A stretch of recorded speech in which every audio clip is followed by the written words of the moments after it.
అది చాలా చిన్న విషయం మావయ్య. అది సరే గాని పూజ దగ్గర ఎంత రభస జరిగింది. పూజ చేయాలని రాదా, వద్దని నువ్వు.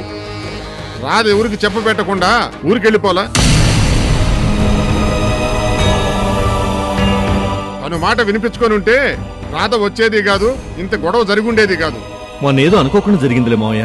అంతకు ముందు కూడా రాధ విషయమై 2-3 సార్లు మీరిద్దరూ గొడవ పడ్డారంట కదా. భార్యాభర్తలన్నాక 1,00,000 గొడవలు వస్తుంటాయి, పోతుంటాయి. అలా మూడో వ్యక్తి ప్రమేయంతో వచ్చే గొడవలు అలా రావణ కాష్టంలా కాలుతూనే ఉంటాయి బాబు, చల్లారవు.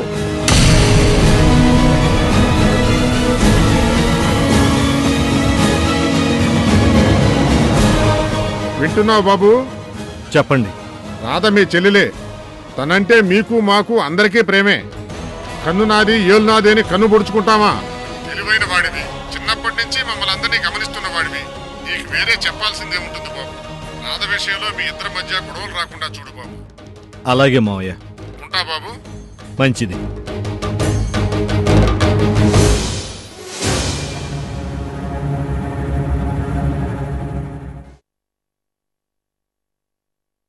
కాఫీ తీసుకొస్తాను. మహాలక్ష్మి, ఇంటి విషయం బయట చెప్పాలా? అందులోనూ రాధ విషయం.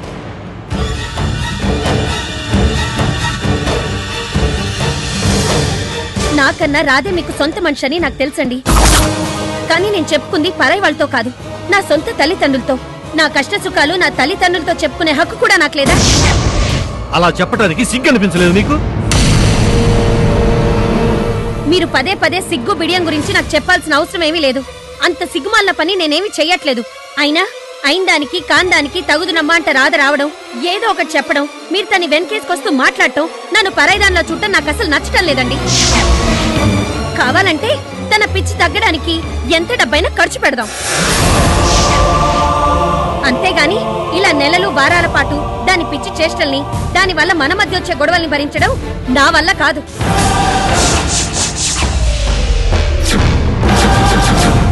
లక్ష్మి, నిజానిజాలు తెలియకుండా మాట్లాడు. నిజానిజాలు తెలియంది నాకు కాదు, రాధకి.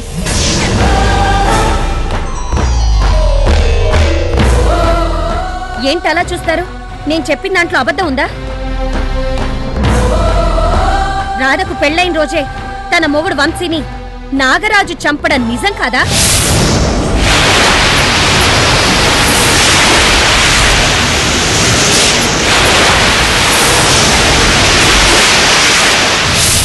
దేవుళ్ళంటి బాబుని ఏమైంది? ఎలా చెప్పనమ్మా?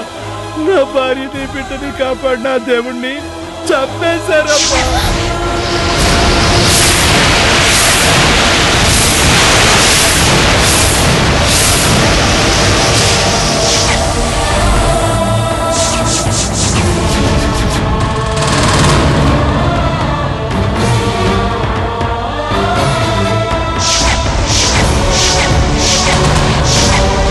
ఆ సంగతి వినగానే రాధకి మతి భ్రమించడం నిజం కాదా? తెల్లారిపోయింది. ఆయన తూర్పు వెళ్లే రైల్లో వచ్చేస్తారు. మీరందరూ వెళ్ళండి. అమ్మో, ఆయన వచ్చే టైం అయింది. మీరు ఇంకా నిలబడ్డారేంటి? ఆయన వచ్చేస్తారు, మీరు వెళ్ళండి. అతని పోలికలతోనే ఉన్న డాక్టర్ కిషోర్ ని రాధ తన భర్త అని నమ్మడం నిజం కాదా?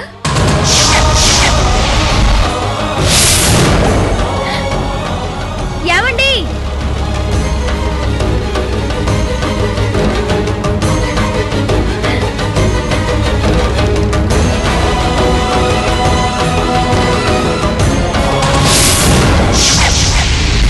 తన మొగుడు చనిపోలేదు, బ్రతికే ఉన్నాడని ఇంకా భ్రమలో ఉండటం నిజం కాదా?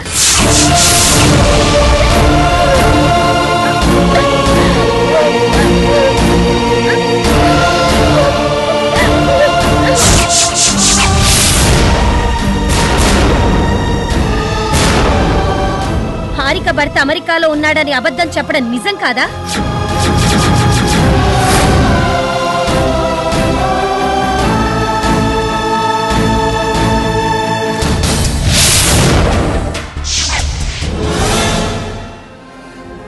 ఈవిడేంటి ఇక్కడుంది? చెప్తాను కదా, నా ఫ్రెండ్ అమెరికాలో ఉంటాడు. మేము ఎప్పటి నుంచో మంచి స్నేహితులం. తను అమెరికా నుంచి వచ్చేంత వరకు ఈవిడ మన ఇంట్లోనే ఉంటుంది.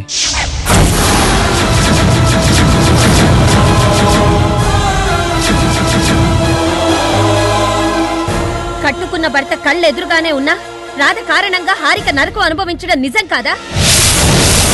ఉన్నట్టుండి ఏమైంది నీకు అసలు? నాకేం కాలేదు, ఇక్కడే ఏదో జరుగుతోంది.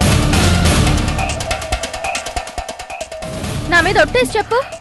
దేని గురించి? ఈ ఇంట్లో ఏం జరుగుతోంది? ఏం జరుగుతుంది? నాకు తెలియకుండా జరిగేవని నాకు తెలియాలి. ఆమె మామూలు మనిషి అయ్యేంత వరకు నిజం బయటపడకుండా నాటకం ఆడాలని ఊరంతా ఆమె నమ్మించింది నిజం కాదా? ఆయన వెళ్ళి 2 రోజులైంది. పొద్దున్న లేకపోతే రాత్రి బండికి వస్తానని కబురు వస్తుంది, కానీ ఆయన రావడం లేదు. అన్నయ్యకేమో ఏమీ తెలీదు, కనీసం ఆయన ఎక్కడున్నారో కూడా సరిగ్గా తెలీదు. తెలిసిన ఆయన త్వరగా రమ్మని బావగారికి చెప్పలేరు కదా. మీరు చెప్తే తప్పకుండా వస్తారు. అందుకే మీరు ఆయన్ని కలిసి తీసుకురండి. నాకు వాడి దగ్గరికి వెళ్ళాలనే ఉందమ్మా, కానీ అన్నీ మన చేతిలో ఉండవు కదా. మీరు అలా అంటే నాకు బాధేస్తుంది తాతయ్య గారు. మీరు ఎలాగైనా ఆయన ఎక్కడున్నారో తెలుసుకుని తీసుకురండి. అలాగేనమ్మా, అలాగే.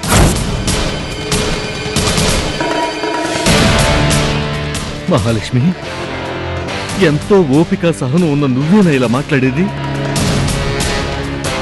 ఒకసారి కాదు, 2 సార్లు కాదు. నా ఓర్పుకి సహనానికి మీ అన్నా చెల్లెలిద్దరూ ఎన్నిసార్లు పరీక్షలు పెట్టారో మీకు తెలీదు.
సత్యమనే వచ్చి చెప్తే గాని అసలు విషయం తెలియలేదు. పాపం రాధక సంగతి తెలియక అన్నయ్యని అపార్థం చేసుకుంది. నేనే నచ్చ చెప్పి పంపించాను. బహుశా ఈ పాటికి రాధ ఇల్లు పీకి పందిరేస్తుండొచ్చు.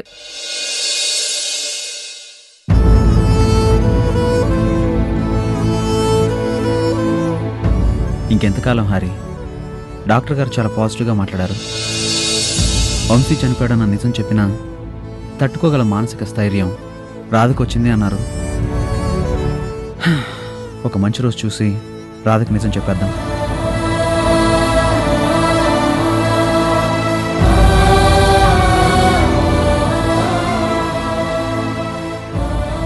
మీరు మాత్రం తక్కువ తిన్నారా? కోయిదొర నాటకం ఆడించి మీ ఇద్దరూ ఏడాది పాటు నిష్ఠగా దూరంగా ఉండాలని రాధని మభ్యపెట్టారు కదా. ఆ ఏడాది పూర్తయిందనుకోండి, ఇక మీ పరిస్థితి ఎలా ఉంటుందో ఒక్కసారి ఊహించుకోండి.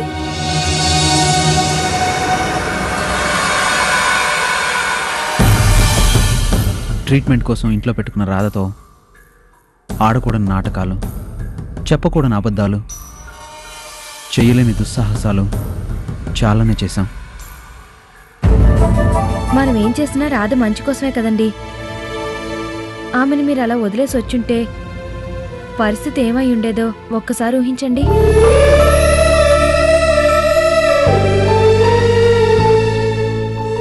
అవును, నువ్వు సాహసించి రాధని తీసుకొస్తానంటే సరేనాను గానీ నాకు నేనుగా ఆ ధైర్యం చేసి ఉండేవాడిని కాదు హరి. మీరైతే ఒకటి, నేనైతే ఒకటా అండి? మనిద్దరం ప్రయత్నం చేసింది తన జీవితానికి ఓ అర్థం కల్పించాలనే కదా.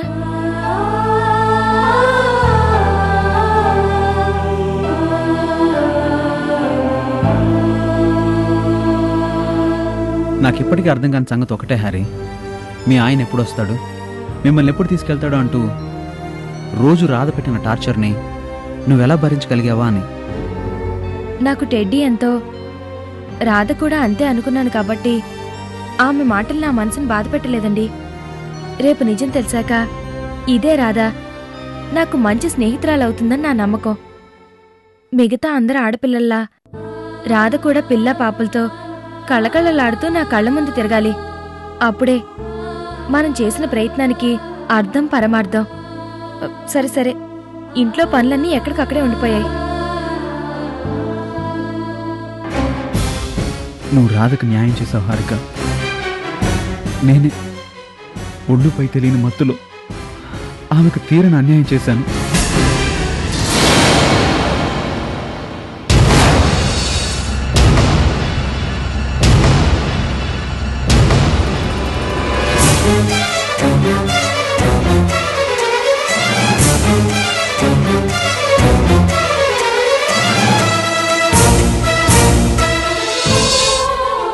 రేపు నీకు తెలివి వచ్చి నేనెంత అన్యాయం చేశానో తెలిసాక నన్ను క్షమించగలవా రాధా?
ఎలా ఉంది ఇల్లు? ఇల్లు సంగతి సరే, ఈవిడ సంగతి చెప్పండి ముందు. ఇంతకు ముందు ఈవిడ ఒకసారి మన ఇంటికి వచ్చారు కదా? అవును, ఈవిడ పేరు హారిక. పేరు చెప్పారు గాని ఇంతకీ ఈవిడెవరో చెప్పనే లేదు. ఈవిడ ఈయన ఫ్రెండ్ భార్యనండి. అయ్యో అక్క, టిఫిన్ లో భోజనాలు పెట్టే శ్రమ నీకెందుకు? అవన్నీ చూసుకోవడానికి నేనున్నాను కదా. నేను ఎదురుగా ఉండగానే మీ ఇద్దరు ఇంగ్లీష్ లో సరసాలు ఆడుకోవచ్చు కదా. సరసం అన్నమాట తప్పు రాదా? తప్పేంటో ఒప్పేంటో తెలిసిన దానివైతే మా ఆయనతో రాసుకు పోసుకు తిరుగుతావా? అంతగా తప్పొప్పులు తెలిసిన వాళ్ళైతే పెళ్ళ ఎదురుగా ఉండగానే పరాయి ఆడదాంతో పరిహాసాలకు పోతారా? నేను పల్లెటూరు పిల్లనే కావచ్చు, నాకు ఇంగ్లీష్ రాకపోవచ్చు, కానీ తప్పంటే ఏంటో ఒప్పు అంటే ఏంటో నాకు తెలుసు. కష్టం అంటే ఏంటో కన్నీళ్ళంటే ఏంటో నాకు బాగా తెలుసు.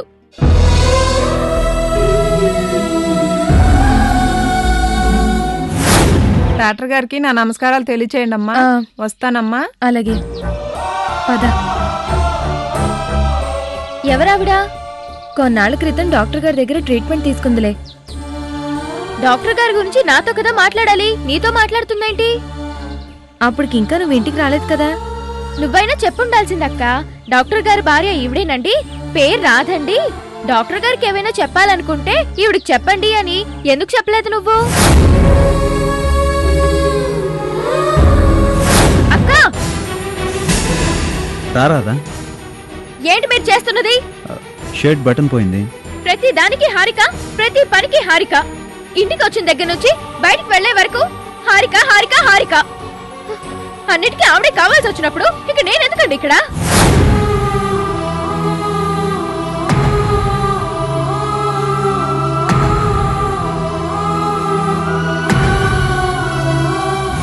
కట్టుకున్న దానికి ఇంతవరకు జాకెట్ మొక్కకి దిక్కులేదు కానీ పెట్టుకున్న దానికి ఏకంగా నెక్లెస్ కొనిచ్చారు ఈయన.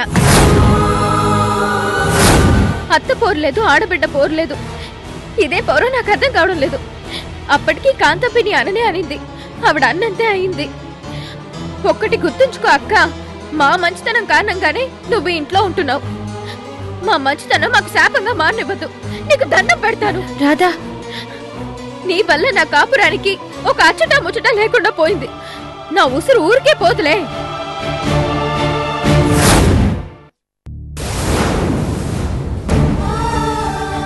నన్ను నరకం నుంచి తప్పించాలని నువ్వు నరకం చూసావక్క. కానీ నీ ఇంట్లోనే నీకు నరకం చూపించాను. నన్ను క్షమించు.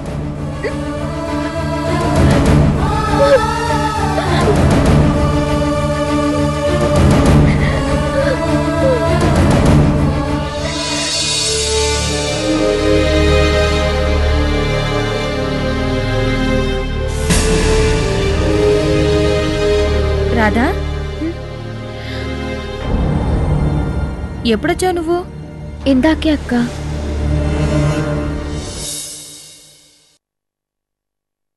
కళ్ళేంటి అలా ఉన్నాయి?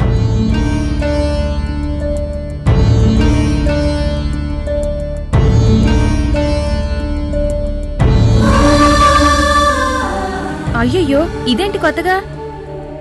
రోజు ఉదయాన్నే ఒక ముత్తైదుకు చేతులెత్తి దండం పెట్టుకుంటే గుడికెళ్ళినంత పుణ్యం అని చెప్పారు మా ఊళ్ళో.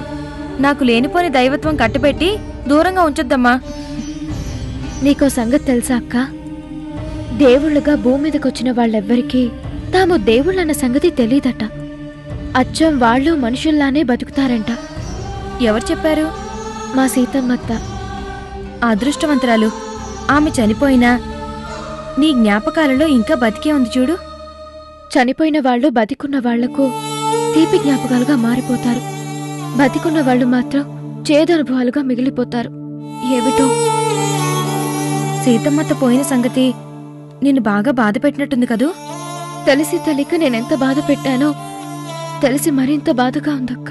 నువ్వు సీతమ్మత్తను బాధ పెట్టావా? అవును. ఒక్క సీతమ్మత్తనే అనేంటి తెలిసి తెలియని తనతో ఎంతమందిని ఎన్ని రకాలుగా బాధ పెట్టానో తలుచుకుంటే. ఏయ్, ఏంటిది? క్షమించక్క. క్షమించమని అడగాల్సింది నువ్వు కాదు, నేను అడగాలి. నేను పాప మీ ఇంట్లో ఉంటూ ఆయనకి నీకు అడ్డుగోళ్లా ఉన్నాం.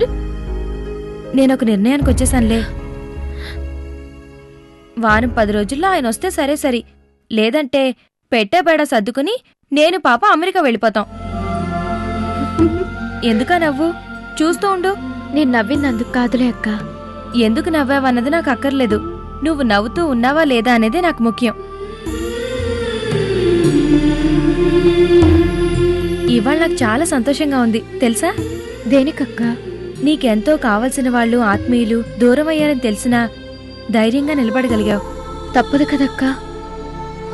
నిండు 100 ఏళ్ళు బతకాలని పుట్టిన ప్రతి వాళ్ళకి ఆశగా ఉంటుంది. ఆశ ఉండగానే సరా ఆ దేవుడికి మన మీద దయ ఉండొద్దు? పోయిన వాళ్లతో మనము పోలేం కదా. ధైర్యంగా నిలబడాల్సిందే, తప్పదు. ఇంతే ధైర్యంగా నువ్వు జీవితాంతం బతకాలని ఆ దేవుణ్ణి మనస్ఫూర్తిగా కోరుకుంటున్నాను రాధా. నువ్వేది కోరుకుంటే అది తప్పక జరిగి తీరుతుందక్కా. అదెలా? నువ్వు మనిషి రూపంలో ఉన్న దేవతవి.